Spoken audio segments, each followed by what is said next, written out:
What's up guys, and welcome to a comparison that I've been waiting to do for a long time. We're currently in a 1992 Acura NSX, and we'll be comparing this against a 2000 Ferrari 360 Modena with a 6-speed manual transmission. This comparison is super relevant to me for two reasons. Number one, because I recently made a decision to all in on my NSX and go for the JDM short gears and Type R final drive. Guess what this 92 NSX already has? The owner Vitas had the 5-speed JDM gear set and the 4.23 Type R final drive put in just a couple of years back. And I haven't driven a car with this gear set in a long time, so I can't wait to preview what's to come for my car. And the reason the 360 Modena is especially relevant to me is because just before I decided to all in on my NSX, I was eyeing a potential gated manual 360 Modena as a replacement for my NSX. If I decided to sell that car, the 360 Modena seemed like something that would be right up my alley. It was exotic, it has more power than the NSX, it should still be a very special driving experience. So today I'm going to drive both cars back to back and see which one's actually more enjoyable. This NSX again is a 92, so it's an NA1 model, 5-speed transmission, manual steering, weighs around 3,000 pounds. This one only has 36,000 miles on it. It has the later wheels from the 1995 model year. So there's 16-inch in the front, 17-inch in the back. And Vitas put on some Firestone Indy 500 tires. This is powered by the 3-liter naturally aspirated V6, making 270 horsepower, 210 pound-feet of torque, all aluminum monocoque chassis, double wishbone suspension. Of course, this engine has VTEC, which is variable valve timing and lift on both the intake and exhaust cams. It revs out to 8,000 RPM, and with this JDM gear set and the Type R final drive, we should have much shorter gearing than a standard USDM NSX. Manual steering, one of the best and worst parts of the NA1 NSX, depending on your use case. It's great because there's so much steering feedback, but in parking lots, this thing is a workout and the steering ratio is incredibly slow. Oh yeah, that 1 to 2 shift completely transformed.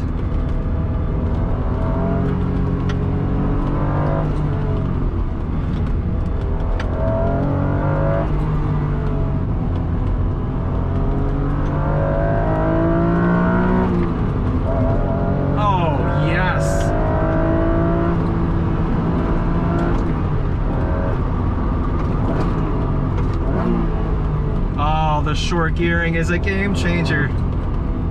I can just keep the engine in the VTEC range above 5,000 RPM so much more easily now.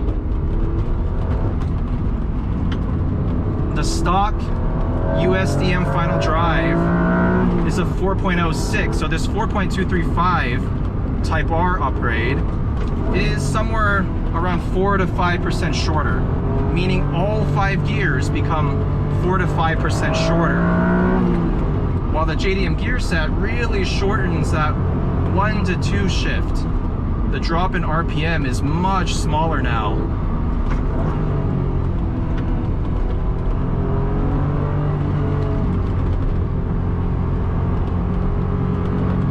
I can't wait to get my gear set in my car. But outside of that, the NSX is still a fantastic car to drive, even almost 35 years later from its debut. It feels relevant and so raw. A little bit of a grind there in a second.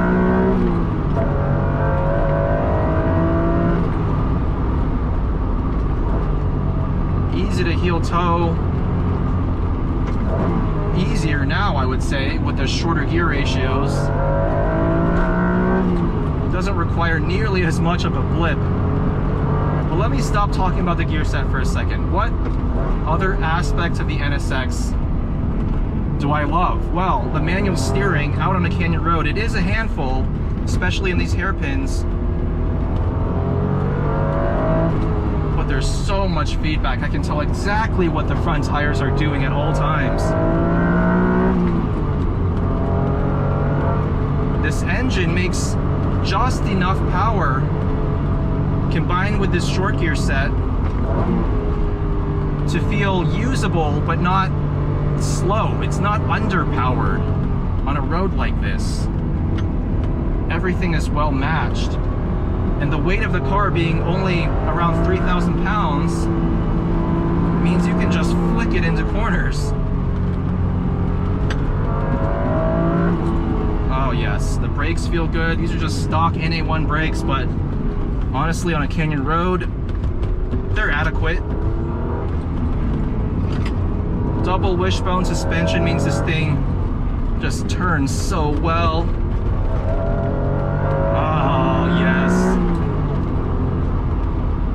Fantastic. And you know, this car with a 95 NSX exhaust retrofitted to it, it barely makes any exhaust note, or at least when you're inside the car, you barely hear that exhaust. It's all that pure induction note right behind your head. That VTEC V6 making all the right sounds without being overbearing. And that's one of the things that made this NSX so revered for its daily drivability. You don't have to make a ton of noise in your supercar. This car proved that.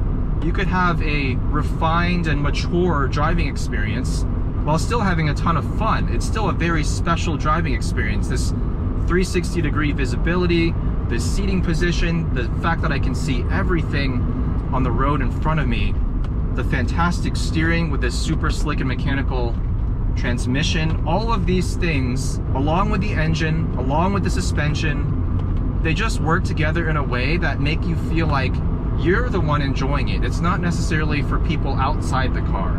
So that's one thing I want to explore when I drive that 360.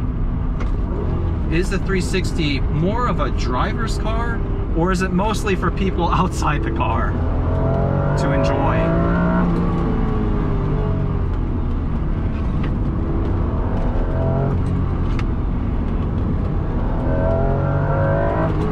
Oh, this engine is still, I mean, it feels good, even by 2024 standards. It makes good mid-range torque. The throttle response is super linear. Of course, this NA1 has a traditional cable throttle. They hadn't moved to drive-by-wire yet at this point.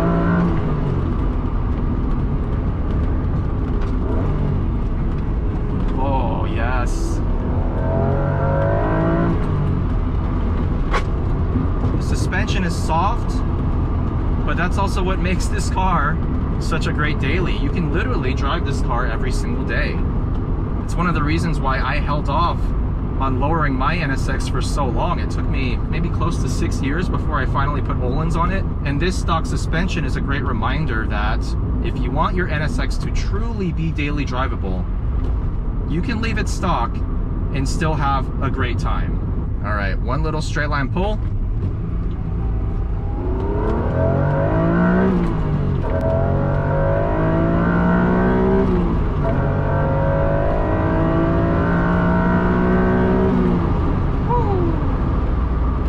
The short gears. The acceleration of the car feels noticeably quicker. I think theoretically, if you do the math, a short gear NSX with a Type R final drive compared to a standard USDM 5-speed NSX should be at least a quarter of a second, maybe up to half a second quicker from 0 to 60 miles an hour. That is a huge difference considering the 0 to 60 of the USDM NSX is in the mid to upper 5-second range. This gets it down to the low 5-second range. Fantastic car.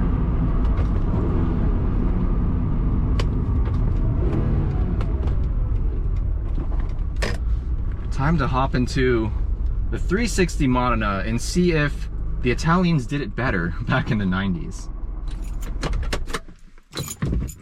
All right, the moment I've been waiting for, the 2000 Ferrari 360 Modena. This is a car I've been curious about since I was a little kid. I actually bought a poster of a yellow 360 Modena back at a middle school book fair. And I've carried that poster with me through the 4 or 5 houses that my family lived in, and it's still in my office room to this day. So a few facts about the 360 Modena: all aluminum chassis, which was a departure from the F355, this car's predecessor, which used a lot more steel. As a result, this car weighs quite a bit less than the 355, but still more than the NSX. With a gated manual transmission and these manually adjustable seats, this car should weigh a little under 3,200 pounds. So 100 to 200 pounds heavier than that first gen NSX. We have hydraulic power steering, double wishbone suspension, just like the NSX. And of course, the star of the show is that 3.6 liter flat plane crank, 5 valve per cylinder V8. It makes 395 horsepower, so quite a bit more than the NSX, and an even higher specific output, horsepower per liter. This comes in at around 110 horsepower per liter, whereas the NSX V6, with only 4 valves per cylinder, makes about 90 horsepower per liter. So this definitely has, on paper, a more special engine. Obviously, the gated manual transmission is very special as well. Less than 500 of these were produced in hardtop coupe manual transmission configuration. If you're looking to purchase one of these nowadays, you're looking at anywhere from around 90 grand for a really beat up one to upwards of $120,000. That is more than an equivalent NA1 NSX, but if you did compare this to an equivalently low mileage NA2 NSX with the bigger engine and the 6-speed, prices are actually very, very close. This one has around 37,000 miles. The NSX had 34,000, very similar, and yet this interior does not hold up nearly as well. The leathers and the plastics and even the switchgear just feels very flimsy and brittle. The design is very stylish and Italian, but it does not hold up very well to the test of time. Let's put it that way. So the owner, Zach, actually does track this car on occasion. He actually also has an NA2 NSX, and he's done a couple of basic mods to this car. He has the stock 19-inch wheels, but he did put on a set of Bridgestone RE71 RS tires, a very, very sticky compound. And he does have some Carbotech track pads and some stainless steel lines. He also has a Capristo exhaust made in Italy. It sounds fantastic. So without further ado, time to drive the 360 Modena.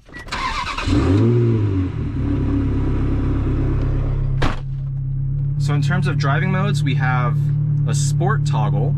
All that does is increase the throttle response, since this is drive-by-wire, which its 355 predecessor did not have, and it firms up the suspension. This actually has adaptive SOX dampers. Gated manual, feels fantastic, but let's see how it actually is to use when we're pushing the car.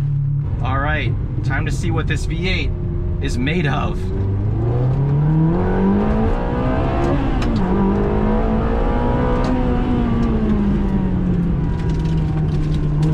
Very light steering feel, very on-off switch throttle response.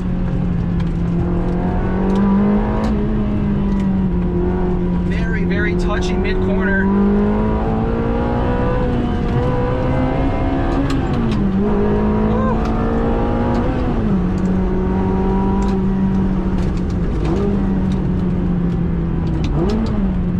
Wow, this car is not easy to drive quickly.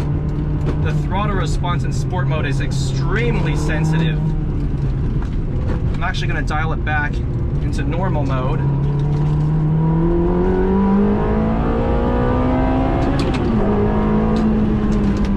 The brakes require a lot of effort. Something I've noticed with every Ferrari I've driven, that initial press of the brake pedal doesn't do a whole lot.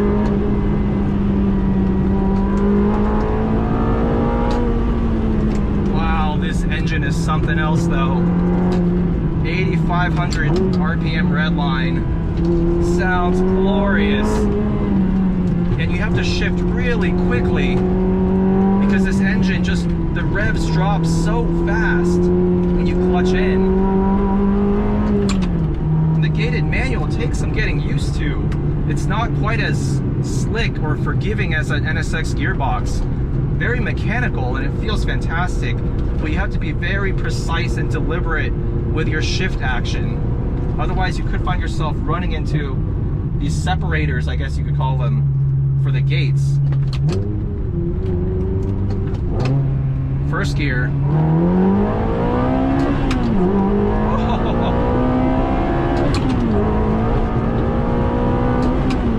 Oh yeah, starting to get the hang of this, but there is a learning curve.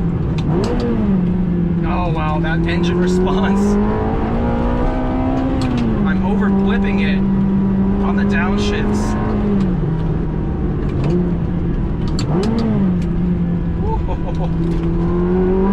I wish the steering had more feedback though. Even though it's hydraulic, it doesn't load up much in the corners, so it's a little bit vague. Oh, there we go, almost misshifted.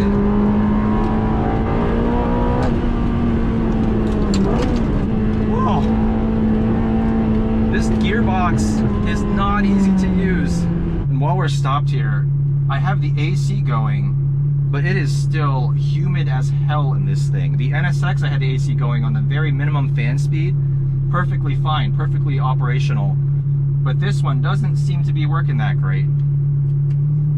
Just Italian supercar things, I guess.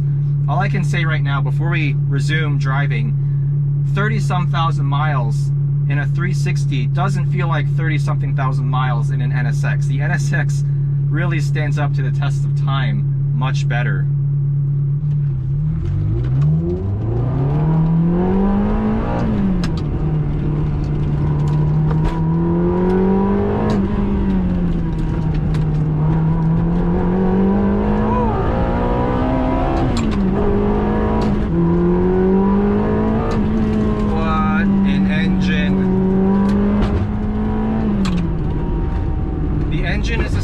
The show for sure. The rest of the car, it's got its quirks, let's put it that way. It's not the easiest thing to drive quickly. The gated manual is definitely a great gearbox, don't get me wrong, but speed shifting in this thing is not the easiest thing to do. The suspension actually is nowhere near as good as the NSX is for this type of driving. Maybe this would fare better on a racetrack, but the damping does feel a little harsh. The compliance level is not on the same level as the NSX. But you really can't argue with this V8. It's just so emotional.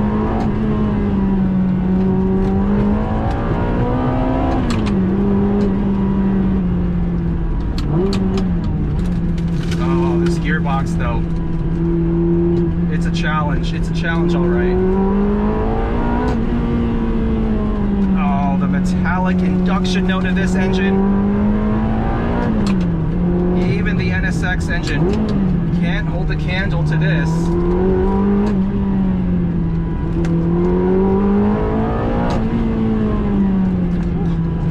I just wish the steering feel was a bit better.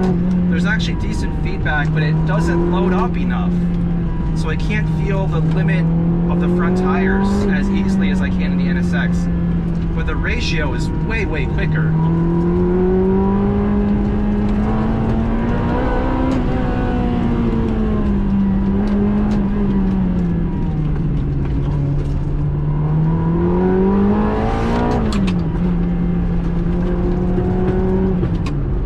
Wow, what an experience. I'm drenched in sweat.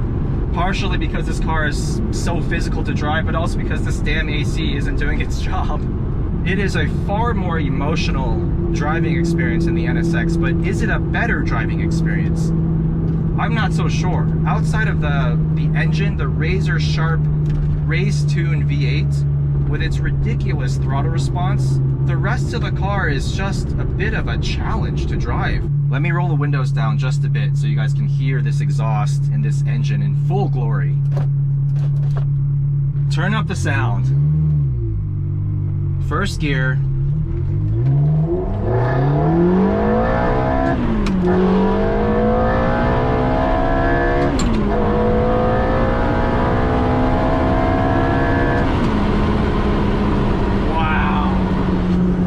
I should have driven it the whole way with the windows cracked. That sounds glorious. Even an NSX with headers and an exhaust is not going to sound like that. But is the engine really enough to make this car more desirable than the NSX? I am not sure about that. This car is definitely more emotional. The straight line performance is definitely a notch or two above. But in terms of drivability and just driving pleasure, I think the NSX really does a better job at giving you a cohesive package, something that you can drive every day but also have a lot of fun with on a back road. Whereas this car, dare I say it, a little more of a one-trick pony. We got some beautiful cars here today. Gotta say, I'm impressed by the 360 Modena, but now that I've driven one, I'm not sure if this is the car for me. I'm not sure I could give up my NSX. Actually, I'm positive I would not give up my NSX for this car. I would love to have it side by side in the garage, which is exactly what the owner, Zach, has done. I'll say it once more, it's a more emotional driving experience, but that doesn't necessarily make it better. The overall drivability of this car is nowhere near as good as the original early 90s NSX. Imagine that. That being said, guys, let me know what you think about this comparison. For right around $100,000, which car is the better super sports car? A big shout out to Zach and to Vitas for letting me review their cars. Thank you guys for watching, and I'll see you in the next one.